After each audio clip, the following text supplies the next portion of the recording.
ہے رمضان میں آتی نماز تراویح، سنو کیا سکھاتی نماز تراویح، سنو کیا سکھاتی نماز تراویح۔ الحمد للہ رب العالمین والصلاة والسلام علی سید المرسلین، اما بعد فاعوذ باللہ من الشیطان الرجیم، بسم اللہ الرحمن الرحیم۔ الصلاة والسلام علیک یا رسول اللہ وعلی آلک واصحابک یا حبیب اللہ۔ الصلاة والسلام علیک یا نبی اللہ وعلی آلک واصحابک یا نور اللہ۔ فرمان مصطفیٰ صلی اللہ تعالی علیہ وآلہ وسلم، تم مجھ پر درود بھیجو، اللہ تم پر رحمت بھیجے گا۔ صلو علی الحبیب صلی اللہ علی محمد صلی اللہ تعالی علیہ وآلہ وسلم۔ FGN چینل کے ناظرین، الحمدللہ آپ کی خدمت میں سلسلہ درس تراویح لیے حاضر ہوئے ہیں۔ الحمدللہ تعالی آج کے اس سلسلے میں قرآن کریم کے 22ویں پارے کے حوالے سے جاننے کی سعادت حاصل کریں گے۔ امید ہے کہ دنیا بھر کی مساجد میں آج 22ویں پارے کی تلاوت نماز تراویح میں پڑھی گئی ہوگی، تو آئیے 22ویں پارے کا پیغام کیا ہے، اللہ پاک نے اس پارے میں ہمیں کیا پیغام عطا فرمایا ہے۔ قرآن کریم میں سورۃ الاحزاب 22واں پارہ آیت نمبر 33 میں اللہ تعالیٰ ارشاد فرماتا ہے، وَقَرْنَ فِي بُيُوتِكُنَّ وَلَا تَبَرَّجْنَ تَبَرُّجَ الْجَاهِلِيَّةِ الْأُولَى وَأَقِمْنَ الصَّلَاةَ وَآتِينَ الزَّكَاةَ وَأَطِيعْنَ اللَّهَ وَرَسُولَهُ إِنَّمَا يُرِيدُ اللَّهُ لِيُذْهِبَ عَنْكُمُ الرِّجْسَ أَهْلَ الْبَيْتِ وَيُطَهِّرَكُمْ تَطْهِيرًا۔ اللہ تعالیٰ ارشاد فرماتا ہے، اور اپنے گھروں میں ٹھہری رہو اور بے پردہ نہ رہو، جیسے اگلی جاہلیت کی بے پردگی، اور نماز قائم رکھو اور زکوٰۃ دو اور اللہ اور اس کے رسول کا حکم مانو۔ اللہ تو یہی چاہتا ہے اے نبی کے گھر والوں کہ تم سے ہر ناپاکی دور فرما دے اور تمہیں پاک کر کے خوب ستھرا کر دے۔ FGN چینل کے ناظرین، اللہ تعالیٰ نے اس آیت میں نبی کونین صلی اللہ تعالیٰ علیہ وآلہ وسلم کے اہل خانہ یعنی گھر والوں کا تذکرہ فرمایا ہے۔ کیا فرمایا؟ انما یرید اللہ لیذہب عنکم الرجس اہل البیت ویطہرکم تطہیرا۔ اللہ تو یہی چاہتا ہے اے نبی کے گھر والوں کہ تم سے ہر ناپاکی کو، ہر رجس کو دور فرما دے اور تمہیں پاک کر کے خوب ستھرا کر دے۔ اس کی تفاسیر مختلف ہیں، آئیے اس کی کچھ بہاریں اور برکتیں سننے کی سعادت حاصل کرتے ہیں۔ اے محبوب صلی اللہ علیہ وآلہ وسلم کی ازواج، اللہ ارشاد فرماتا ہے، تفسیر صراط الجنان میں ہے کہ اے پیارے محبوب صلی اللہ علیہ وآلہ وسلم کی ازواج، تم اپنے گھروں میں ٹھہری رہو اور اپنی رہائش گاہوں میں سکونت پذیر رہو اور شرعی ضرورت کے بغیر گھروں سے باہر نہ نکلو۔ یاد رہے کہ اس آیت میں خطاب اگرچہ ازواج مطہرات رضی اللہ تعالیٰ عنہن ہیں، لیکن اس کا حکم دیگر عورتوں کو بھی شامل ہے، یعنی دیگر عورتیں بھی اس حکم میں شامل ہیں۔ ازواج مطہرات رضی اللہ تعالیٰ عنہن اور گھر سے باہر نکلنے کا جو مسئلہ ہے، اس کو سنیے۔ ازواج مطہرات یعنی پاکیزہ وہ بیویاں جو نبی کریم صلی اللہ تعالیٰ علیہ وآلہ وسلم کی زوجیت میں تھیں، یعنی آقا علیہ الصلوۃ والسلام کی بارگاہ ناز میں جن کو بیوی ہونے کا شرف حاصل ہوا، وہ ازواج مطہرات ہیں، امہات المؤمنین ہیں، یعنی مومنوں کی مائیں ہیں۔ ازواج مطہرات رضی اللہ عنہن نے اس حکم پر کس حد تک عمل کیا، اس کی ایک جھلک ملاحظہ ہو۔ چنانچہ امام محمد بن سیرین رحمۃ اللہ تعالیٰ علیہ فرماتے ہیں، مجھے بتایا گیا کہ نبی کریم صلی اللہ تعالیٰ علیہ وآلہ وسلم کی زوج مطہرہ حضرت سودا رضی اللہ تعالیٰ عنہ سے کہا گیا، آپ کو کیا ہو گیا ہے کہ آپ نہ حج کرتی ہیں اور نہ عمرہ کرتی ہیں؟ انہوں نے جواب دیا، میں نے حج بھی کیا ہے اور عمرہ بھی کیا ہے، اور اللہ تعالیٰ نے مجھے حکم دیا ہے کہ میں گھر میں رہوں۔ اللہ عز و جل کی قسم، میں دوبارہ گھر سے نہ نکلوں گی۔ راوی کا بیان ہے کہ اللہ عز و جل کی قسم، وہ اپنے دروازے سے باہر نہ آئیں یہاں تک کہ وہاں سے آپ کا جنازہ ہی نکالا گیا۔ یعنی ازواج مطہرات رضی اللہ تعالیٰ عنہن کو اللہ تعالیٰ نے جو پیغام دیا، خطاب فرمایا، تو انہوں نے اس انداز سے اس پر عمل کر کے بھی دکھایا۔ ساری امہات المومنین ازواج پاک نبی کریم صلی اللہ تعالیٰ علیہ وسلم کی مقدس بیویاں ہم سب کے لیے قابل تعظیم ہیں، ہم مومنوں کی مائیں ہیں، امہات المومنین ہیں، یعنی مومنوں کی مائیں ہیں۔ اللہ پاک ان تمام ازواج پاک پر، ازواج مطہرات پر اپنی کروڑہ کروڑ رحمتیں نازل فرمائے اور ان کی شفاعت میں اللہ ہمیں شامل فرمائے، آمین یا رب العالمین، بجاہ النبی الکریم صلی اللہ تعالیٰ علیہ وآلہ وسلم۔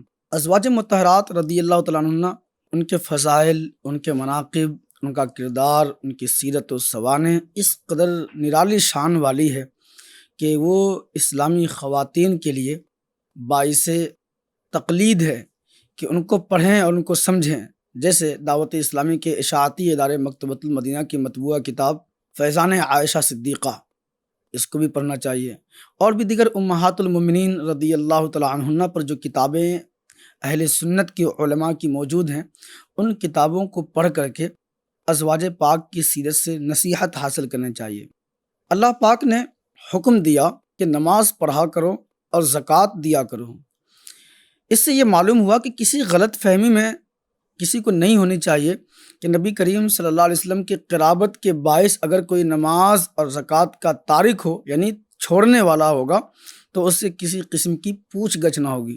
جب ازواج پاک رضی اللہ تعالیٰ عنہن، جو نبی کریم صلی اللہ علیہ وسلم کی بارگاہ کی بہت زیادہ قریبی ہیں، بلکہ بیویاں ہیں، مومنوں کی وہ مائیں ہیں، ان کے لیے جب یہ حکم ہے کہ نماز قائم رکھو اور زکوٰۃ کی ادائیگی کرو، تو پھر بھلا دوسروں کو اس معاملے میں کس قدر محتاط رہنے کی اور ہر وقت مستعد رہنے کی ضرورت ہے، تیار رہنے کی ضرورت ہے کہ جیسے ہی نماز کا وقت ہو تو نماز کے لیے ہم آگے بڑھیں۔ اللہ پاک نے اگر ہمیں مال دیا ہے، ہم صاحب مال ہیں، زکوٰۃ اگر اس مال پر بنتی ہے، مالک نصاب ہیں، تو ہمیں زکوٰۃ بھی ادا کرنی چاہیے اور اس معاملے میں کسی تردد سے کام نہیں لینا چاہیے۔ پھر ان لوگوں کو بھی عبرت حاصل کرنی چاہیے جو نماز نہیں پڑھتے، روزے بھی نہیں رکھتے، فرض ہونے کے باوجود زکوٰۃ بھی نہیں دیتے، اور انہیں جب عمل کرنے کی دعوت دی جاتی ہے تو نسبت کا بہانہ بنا دیتے ہیں، ہماری نسبت اچھوں کے ساتھ ہے، اس لیے ہم اگر ان احکام پر عمل نہ بھی کریں تو بھی ہمارا بیڑا پار ہے۔ یہ کون سی بات ہو گئی کہ ہم نسبت والے ہیں؟ ایک کیا کم بڑی نسبت ہے کہ نبی کریم صلی اللہ تعالیٰ علیہ وسلم کی امت میں ہم شامل ہیں۔ یہ سب بہت بڑا اعزاز ہے، بہت بڑی نسبت ہے، بہت بڑا لقب ہے، خیر امت کا لقب اللہ نے اس امت کو قرآن میں دیا ہے۔ پھر کچھ لوگ بہانہ بناتے ہیں کہ ہم تو فلاں پیر صاحب سے ہیں، فلاں خانوادے سے تعلق رکھتے ہیں، فلاں نسبت ہم کو حاصل ہے، فلاں تبرکات ہمارے یہاں ہیں، فلاں بزرگوں کے قدم ہمارے یہاں پڑ گئے ہیں، اس لیے ہمارا بیڑا پار ہو جائے گا۔ نہیں، جو اللہ نے احکام بیان فرمائے ہیں اس احکام کے زمرے میں وہ بھی داخل ہیں جو بہانے بناتے ہیں، اور وہ بھی داخل ہیں جس کے طرف بہانہ منسوب کرتے ہیں، یعنی ہمارے پیر صاحب، ہماری خانقاہ، ہمارے فلاں، ہمارے یہ نسبت، ہماری وہ برکت، ہمارے وہ تبرکات، تو وہ سب پر احکام وہ سارے شخصیات پر جو صاحب دین ہیں، جو دین اسلام اپنانے والے ہیں، ان سب پر یہ احکام لاگو ہوتے ہیں۔ پھر آگے قرآن کریم میں اللہ تعالیٰ نے ارشاد فرمایا وَأَطِیعْنَ اللَّهَ وَرَسُولَهُ، اور اللہ اور اس کے رسول کا حکم مانو، یعنی تمام احکامات اور ممنوعات میں اللہ تعالیٰ اور اس کے حبیب صلی اللہ علیہ وآلہ وسلم کی اطاعت کرو۔ لہذا تم میں سے کسی کی شان کے لائق یہ بات نہیں کہ جس چیز کا اللہ تعالیٰ اور اس کے حبیب صلی اللہ علیہ وسلم نے حکم دیا تم اس کی مخالفت کرو۔ یہ کسی کو زیب نہیں دیتا، کسی مسلمان کے لیے یہ شان نہیں کہ وہ اللہ اور اس کے رسول کے احکام کے عمل کے معاملے میں مخالفت سے کام لے، یا نسبتوں کا بہانہ بنائے، یا کسی اور چیز کو بیچ میں لائے۔ تو ازواج پاک رضی اللہ تعالیٰ عنہن نے اس کام کو کر دکھایا۔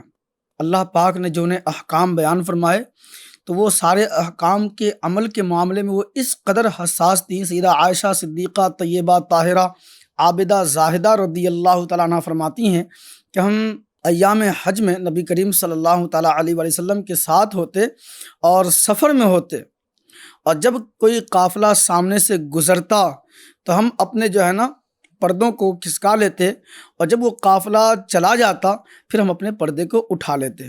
تو اللہ تبارک و تعالیٰ نے ازواج پاک رضی اللہ تعالیٰ عنہن کو جو حکم فرمایا اس پر پورا عمل ہوا۔ اللہ تبارک تعالیٰ کی بارگاہ میں دعا کرتے ہیں کہ اللہ تعالیٰ ہمارے جو مسلم خواتین ہیں، مائیں ہیں، بہنیں ہیں، گھر کی بہو بیٹیاں ہیں، اسلامی بہنیں ہیں، ان سب کو ازواج پاک کی خیرات عطا فرمائے اور ان کی برکتوں سے ہمارے گھروں کی اسلامی بہنوں کو مالا مال فرمائے، آمین یا رب العالمین بجاہ نبی الکریم صلی اللہ علیہ وسلم۔ پھر آگے اللہ فرماتا ہے انما یرید اللہ لیذھب عنکم الرجس اہل البیت ویطہرکم تطہیرا۔ اے نبی کے گھر والو، اللہ تو یہی چاہتا ہے کہ تم سے ہر ناپاکی دور فرما دے، یعنی اے محبوب صلی اللہ علیہ وسلم کے گھر والو، اللہ تعالیٰ تو یہی چاہتا ہے کہ گناہوں کی نجاست سے تم آلودہ نہ ہو۔ یہ تفسیر مدارک کے اندر بیان ہوا ہے۔ تاجدار رسالت صلی اللہ علیہ وسلم کے جو اہل بیت ہیں یہ زمین پر امان ہیں۔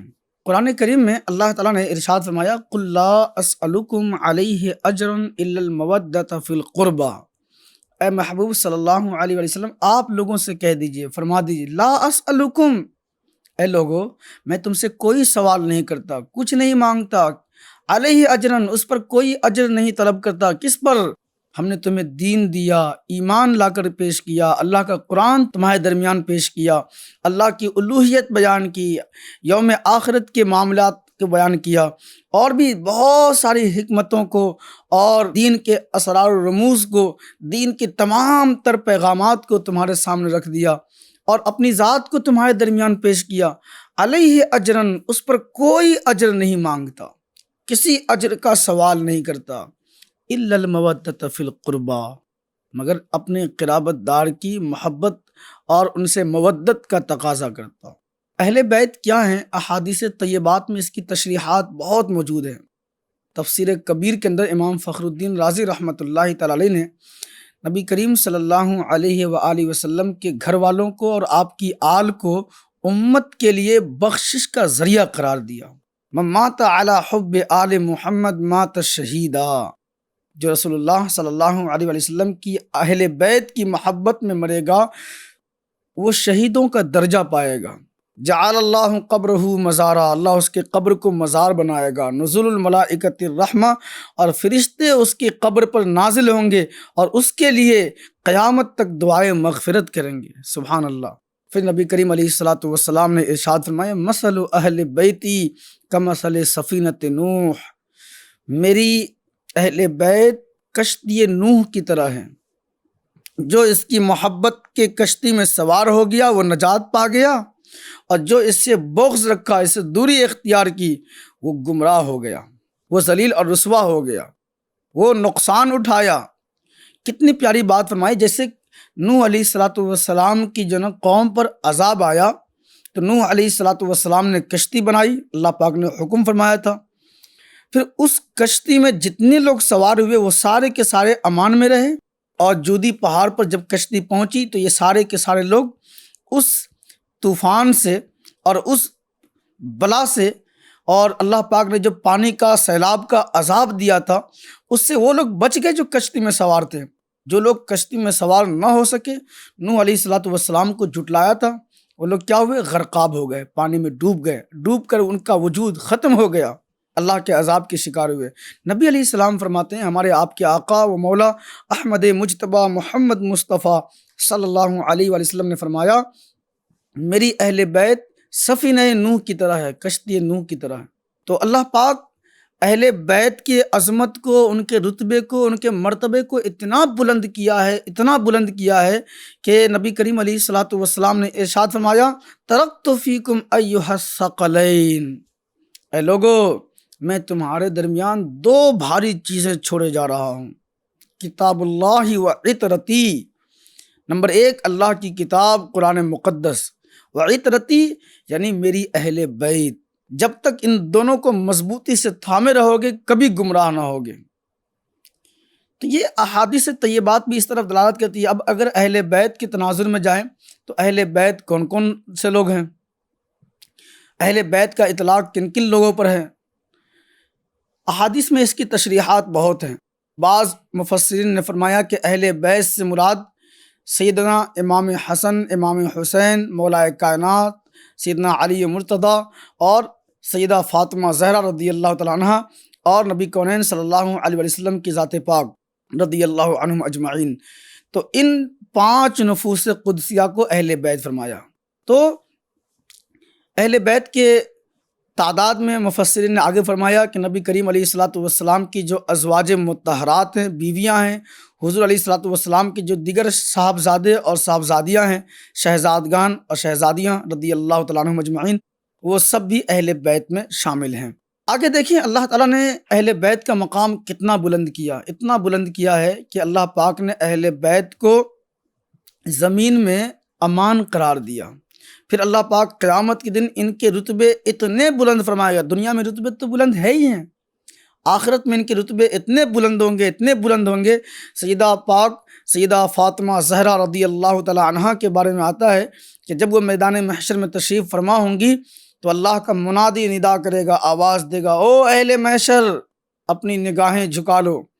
70,000 حوروں اور 70,000 جو نا خدام کے ساتھ، یعنی جو خدمت گزار جنت کی حوریں ہوں گی اور خادمائیں ہوں گی، ان خادماؤں کے ساتھ جو ہے نا نبی کریم علیہ الصلوۃ والسلام کی شہزادی وہ جنت کی طرف جا رہی ہیں۔ یہ اعلان ہوگا میدان محشر میں، او اہل محشر اپنی نگاہیں جھکا لو، رسول اللہ کی شہزادی 70,000 خادماؤں کے ساتھ جنت کی طرف تشریف لے جا رہی ہیں۔ سبحان اللہ۔ پھر کیا ہے کہ تمام خواتین جنت کے سردار ہوں گی۔ کون؟ سیدہ فاطمہ زہرا رضی اللہ تعالیٰ عنہ، خاتون جنت جن کا لقب ہے۔ سبحان اللہ۔ امام حسن و حسین جن کے بارے میں نبی علیہ الصلوۃ والسلام کا ارشاد ہے، الحسن والحسین سیدہ شباب اہل الجنہ، کہ امام حسن و امام حسین جنتی جوانوں کے سردار ہیں۔ فرمایا حسین منی و انا من الحسین، حسین مجھ سے اور میں حسین سے ہوں۔ اور بھی دیگر فرامین ہیں۔ مولا کائنات سیدنا علی المرتضیٰ کرم اللہ تعالیٰ وجہہ الکریم کے بارے میں ایک سے ایک بڑے فرامین ملتے ہیں۔ آقا کائنات علیہ الصلوۃ والسلام نے فرمایا کہ انا مدینۃ العلم و علی بابوہا، میں علم کا شہر ہوں اور علی اس کے دروازہ ہیں۔ فرمایا انا دار الحکمہ و علی بابوہا، میں حکمت کا شہر ہوں اور علی اس کے دروازہ ہیں۔ اللہ نے ایسا علم عطا فرمایا، ایسا علم کہ علماء فرماتے ہیں کہ نبی کریم علیہ الصلوۃ والسلام کے خیرات سے اور نبی کون علیہ الصلوۃ والسلام کی بارگاہ کی برکات سے قیامت تک جن کو جو بھی ولایت ملے گی، جو کچھ بھی عطا ہوگا ولایت کے باب میں، وہ سب مولا کائنات کی خیرات ہے، مولا کائنات کا صدقہ ہے۔ علامہ حسن بریلوی رحمۃ اللہ تعالی علیہ یاد آتے ہیں، باغ جنت کے ہیں بہر مدح خان اہل بیت، تم کو مژدہ نار کا اے دشمنان اہل بیت، اور بے اجازت جن کے گھر جبریل آتے نہیں، قدر والے جانتے ہیں قدر و شان اہل بیت، اور بے ادب گستاخ فرقے کو سنا دے اے حسن، بے ادب گستاخ فرقے کو سنا دے اے حسن، یوں بیاں کرتے ہیں سنی داستان اہل بیت۔ الحمدللہ ہم اہل بیت والے بھی ہیں اور صحابہ والے بھی ہیں۔ صحابہ کرام رضی اللہ تعالی عنہم اجمعین کا مقام بھی اللہ نے بڑا بلند کیا ہے، بہت بلند کیا ہے۔ امام حسن و حسین بھی صحابی ہیں، سیدہ فاطمہ پاک بھی صحابیہ ہیں، مولا کائنات سیدنا علی المرتضیٰ کرم اللہ تعالی وجہ الکریم بھی صحابی ہیں، بلکہ خلفائے راشدین میں آپ شامل ہیں، مسلمانوں کے چوتھے خلیفہ ہیں آپ۔ تو بڑا بلند مقام ہے اہل بیت کا، اتنا بلند مقام ہے، اتنا بلند مقام ہے کہ اللہ پاک ان کے وسیلے سے کی جانے والی دعاؤں کو قبول بھی فرما لیتا ہے۔ بڑی شان ہے، بڑی شان ہے، ایسی شان ہے کہ اللہ پاک نے اتنا رتبہ بلند کیا ہے کہ آج 14 صدیاں گزرنے کے بعد بھی آج بھی ان کا ذکر زندہ ہے، ان کی فکر زندہ ہے، ان کا کردار زندہ ہے۔ امام عالی مقام، امام تشنہ کام، امام حمام، مقتدائے کائنات ابن رسول اللہ سیدنا امام حسین رضی اللہ تعالی عنہ نے 72 نفوس قدسیہ کے ساتھ جو کربلا کی سرزمین پر داستان رقم فرمائی اور اسلام کی آبیاری کی، اسلام کی جیسی خدمت کی، اسلام کی خاطر، دین مصطفیٰ کی خاطر، رسول اللہ کی سنت کی خاطر، نبی علیہ الصلوۃ والسلام کی شریعت کی خاطر، اللہ کے احکام کی بجا آوری کی خاطر، اعلاء کلمت الحق کی خاطر جو قربانیاں پیش کی ہیں، اپنے بھانجے کی قربانی، اپنے بیٹے کی قربانی، اپنے بھتیجے کی قربانی، اپنے خیش و اقارب کی قربانی، دوست احباب کی قربانی، اپنے اہل خانہ کی قربانی جو پیش کی ہے، تاریخ میں اس کی مثال نہیں ملتی ہے۔ اس لیے ہم الحمدللہ فخر کے ساتھ کہتے ہیں کہ الحمدللہ ہم حسینی ہیں، امام عالی مقام امام حسین رضی اللہ تعالیٰ عنہ کا وسیلہ لیتے ہیں اور ان کے نام پر نغمے گاتے ہیں اور ان کے نام کے قصیدے پڑھتے ہیں، دعا کرتے ہیں اللہ پاک ہمیں اور ہماری آل کو صحابہ و اہل بیت کی غلامی عطا فرمائے اور اسی غلامی پر اللہ پاک ہمارا جینا مرنا نصیب کرے، آمین یا رب العالمین بجاہ نبی الکریم صلی اللہ علیہ وسلم۔ اس کی تفصیل کا وقت نہیں، اگر اس کو مزید پڑھنا چاہتے ہیں تو سوانح کربلا صدر الافاضل فخر الاماثل حضرت علامہ سید محمد نعیم الدین مراد آبادی رحمۃ اللہ تعالی علیہ خلیفہ اعلیٰ حضرت تلمیذ رشید اعلیٰ حضرت کے ان کتاب کو سوانح کربلا کو پڑھیے، انشاءاللہ تعالیٰ اس کی بہت ساری معلومات آپ کو حاصل ہوں گی۔ پھر قرآن کریم میں اللہ تعالیٰ 22ویں پارے میں دوسرے مقام پر ارشاد فرماتا ہے، آیت نمبر 35 میں سورۃ الاحزاب میں، ان المسلمین والمسلمات والمؤمنین والمؤمنات والقانتین والقانتات والصادقین والصادقات والصابرین والصابرات والخاشعین والخاشعات والخاشعین والخاشعات والمتصدقین والمتصدقات والصائمین والصائمات والحافظین فروجهم والحافظات والذاکرین اللہ کثیرا والذاکرات والذاکرات اعد اللہ لهم مغفرۃ واجرا عظیما۔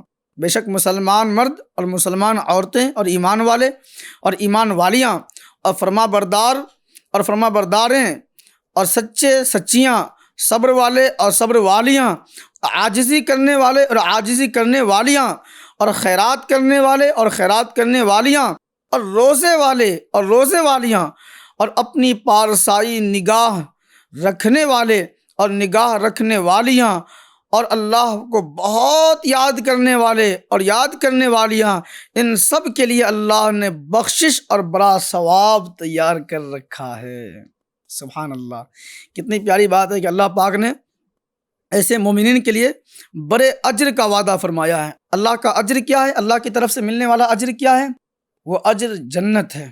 اللہ پاک کی بارگاہ سے جنت کے طلب میں پوری کوشش کرو، نمازوں کی پابندی، روزوں کی پابندی، اللہ نے مال دیا ہے تو زکوٰۃ کی ادائیگی کی پابندی، صاحب استطاعت ہیں تو حج کی پابندی، تو یہ ساری جو پابندیاں ہیں جو اللہ پاک نے ہمیں اس کا مکلف کیا ہے ان احکام کا، تو اس کے لیے پوری کوشش کرنی چاہیے انشاءاللہ۔ پھر اس کا اجر بہت عظیم ہے، ایسا عظیم اجر ہے کہ نہ انسانی زندگی نے اس کے بارے میں سنا، نہ کسی کان نے سنا، نہ کسی آنکھ نے دیکھا، نہ کسی دل پہ اس کا خیال گزرا۔ وہ کیا ہے؟ جنت ہے۔ اللہ تبارک و تعالی ہم سب کو جنت الفردوس عطا فرمائے، آمین یا رب العالمین بجاہ نبی کریم صلی اللہ علیہ وسلم۔ اس کی تفسیر میں اور بہت ساری تفاصیل ہیں اور تفصیلات ہیں، مگر آئیے پھر قرآن کریم کی سورۃ الاحزاب آیت نمبر 40 لیتے ہیں، جو عقیدہ ختم نبوت ہے۔ اور یہ عقیدہ اتنا اہم ہے، اس قدر اہم ہے، یہ عقیدہ اس قدر حساس ہے، ضروری ہے کہ یہ دین کا اعلیٰ ترین حصہ ہے۔ بلکہ اس معاملے میں اگر کوئی معمولی برابر بھی، ذرہ برابر بھی اگر دل میں شک اور شبہ رکھے تو وہ دائرے دین سے، دائرے اسلام سے نکل جاتا ہے، خارج ہو جاتا ہے۔ کیا؟ قرآن کریم کی آیت مبارکہ ہے، اللہ فرماتا ہے ما کان محمد ابا احد من رجالکم ولکن رسول اللہ وخاتم النبیین وکان اللہ بکل شیء علیما۔ محمد تمہارے مردوں میں کسی کے باپ نہیں، ہاں اللہ کے رسول ہیں اور سب نبیوں میں پچھلے، اور اللہ سب کچھ جانتا ہے۔ خاتم النبیین، اللہ تعالیٰ نے نبی کریم صلی اللہ تعالیٰ علیہ وسلم کو خاتم النبیین بنایا ہے۔ خاتم النبیین یعنی نبی کریم صلی اللہ علیہ وسلم آخری پیغمبر ہیں، نبیوں کا خاتم یعنی آخری پیغمبر۔ کیا فرمایا اللہ تبارک تعالیٰ نے؟